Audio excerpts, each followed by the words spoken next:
Salut les marques, salut les smarts et bienvenue dans le G1 Climax Report de catch-up. Vous m'avez reconnu, je suis Ringside et c'est parti pour votre petit bulletin quasi quotidien qui vous résume toutes les journées du plus grand tournoi de catch du monde, le G1 Climax 28 de la New Japan Pro Wrestling.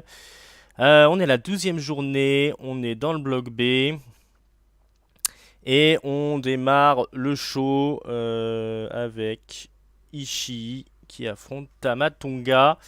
Alors, comme ça concerne Tamatonga, vous savez, beaucoup d'interventions. Je crois qu'il y a Tangaloa qui démarque, etc. Bad Luck Fale aussi. Mais Ishii, il est costaud, il défonce tout le monde, il n'y a pas de souci. Mais quand même, c'est pas facile de se battre contre 3 personnes. Le match se termine sur une tentative désespérée de Ishii de placer un Brainbuster, mais c'est contré en Gunstun. Et c'est la victoire de Tonga. Tamatonga qui va faire une petite promo rapide sous le Titantron, enfin l'équivalent du Titantron. Une promo dirigée à l'encontre de Roman Reigns lui-même. Il lui dit un yard, comment dire, un terrain de jeu, voilà. Un yard c'est petit comparé à l'univers, moi je maîtrise l'univers. Et puis il y a quelques gestes obscènes qui accompagnent tout ça. Voilà, il lâche pas l'affaire, hein, Tamatonga contre Roman Reigns. Alors, je crois qu'on était le 1er août hein, pour cette journée du tournoi.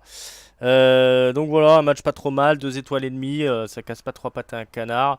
Ils sont pas là pour faire des bons matchs, hein, enfin du moins Tamatonga, il est pas là pour faire des bons matchs, il est là pour faire rager le public. Hein. Il y avait des huées très très fortes tout au long du match et puis surtout par rapport à sa victoire. Maintenant, c'est un match totalement dispensable, c'est assez intéressant dans l'histoire que ça raconte, hein, puisque tout ça va sûrement déboucher sur des matchs lors des shows, des futurs shows de la New Japan. À moins que, comme je le soupçonne, Tamatonga parte à la WWE. Mais ça, ce n'est que supposition.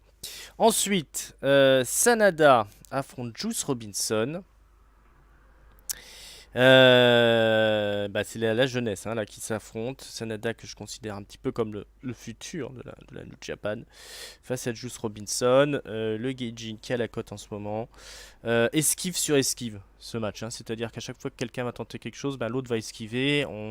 Ils sont evenly matched comme on dit. C'est très très serré entre les deux.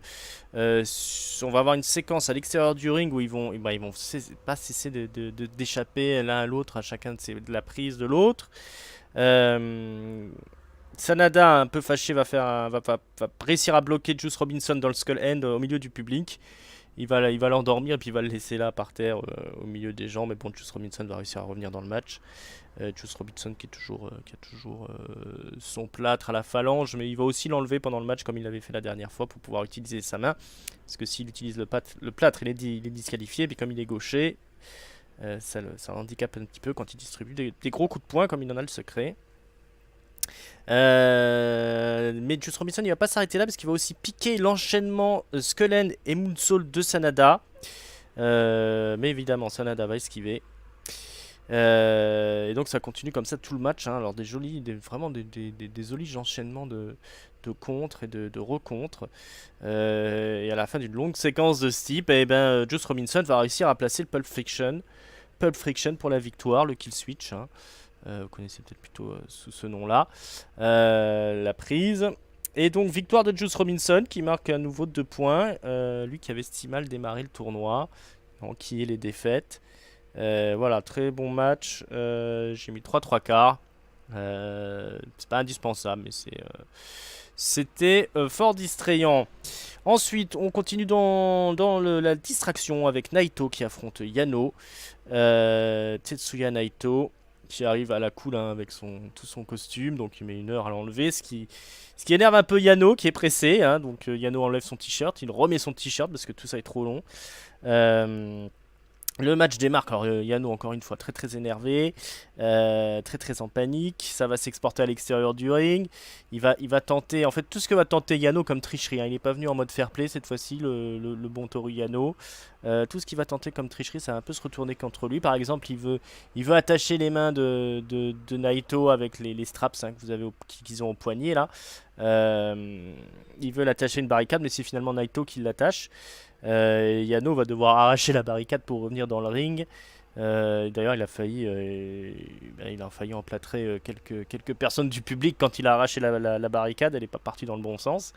C'est dangereux d'être au premier rang à la New Japan. Naito, Naito, il est en mode heal, bien trait de biche aussi. Il va placer un bon coup avec les DVD là que propose Yano à la vente, hein, quand il arrive au ring. Naito va les utiliser pour les exploser sur la tête de Yano. On va évidemment enlever les protections dans le coin du ring.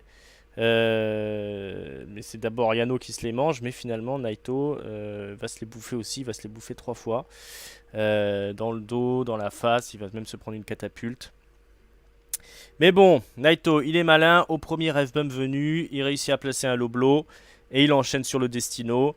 Victoire de Naito, on lui fait pas, Yano il est malin, mais pas assez pour battre le leader de Los Ingobernables de Japón. Victoire de Naito après un joli petit match auquel je donne 3 étoiles. C'est distrayant les matchs de Toru Yano à chaque fois. Allez, on avance parce qu'on a du lourd là sur la fin de la journée. Zack Sabre Jr. affronte Kenny Omega, un affrontement quasi inédit, hein. Ils sont peut-être affrontés peut-être une fois en Angleterre il y a quelques années, mais c'était il y a longtemps. Donc là on a une confrontation vraiment très originale. Zack Sabre Jr., le tortionnaire contre Kenny Omega. Kenny Omega qui apparemment catch avec le talon fracturé. Mais alors, à part qu'il a l'air un petit peu dans un état second quand il arrive au ring, peut-être un petit peu bourré d'antidouleur, allez savoir, on voit pas la différence, hein, parce que dans le ring il va à 100 à l'heure, il est toujours aussi percutant. Et c'est un peu toute l'histoire du match, hein, c'est toute la vélocité de Kenny Omega contre les prises de soumission de Zack Sabre Jr. Kenny Omega qui va essayer d'échapper de toutes les manières possibles aux prises mortifères de Zack Sabre Jr.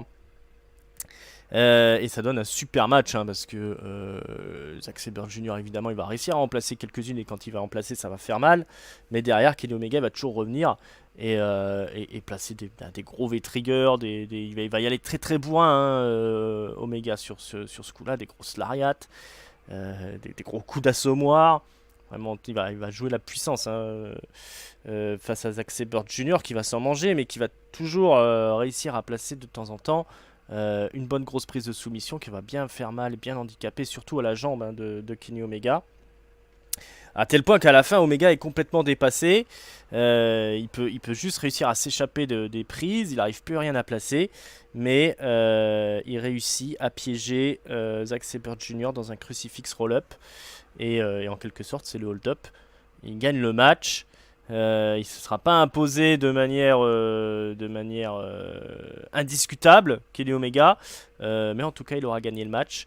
Zack Sabre Jr. est très très énervé à la fin du match.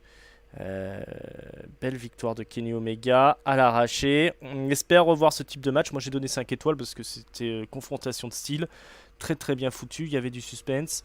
Kenny Omega a tout donné en plus, sachant qu'il est blessé. Ça mérite 5 étoiles je pense ce match, regardez-le, ça vaut le coup d'œil, c'est pas tous les jours qu'on a un affrontement comme ça. On enchaîne aussi, on a du très lourd pour le main event, puisque Kota Ibushi, qui est le local de l'étape, hein, il joue à domicile. C'est un enfant du pays. Il affronte Hiroki Goto. Alors, est-ce que ça sert à quelque chose que je vous raconte le match? Il faut le voir. On a encore une grosse performance de Kota Ibushi qui est désormais vraiment incroyable, hein. Il a passé la vitesse supérieure, il a son personnage qui est bien en main. À chaque fois, il rentre en transe, il devient un peu psychotique comme ça dans le ring, mais de manière assez originale. Toujours ces gros kicks, des grosses soumissions, de la rapidité, des gros spots, des moonsaults à l'extérieur du ring complètement incroyables.